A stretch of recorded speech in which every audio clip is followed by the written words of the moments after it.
Go ahead, take your finger from the top right and pull down, then pull down once again.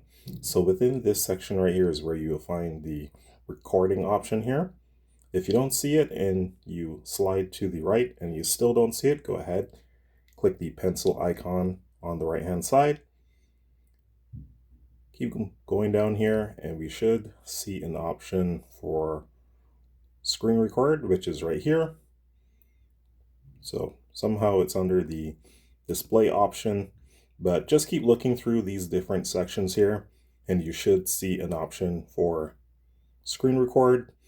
Now go ahead, take your finger, select it, and then you could drag it up to this tile right here, release. Now that that's done, let's go back. And then if we check once again, we now have the option to do screen record. Let's go ahead and click on that. And here is how you can do the screen recording now. You can do the screen, record the audio, start the recording. Gives you a notification in the top left. You can just screen record everything here, and then once you're done, you just pull down, and then you have the option to stop. And that's how you do it on the Google Pixel 10.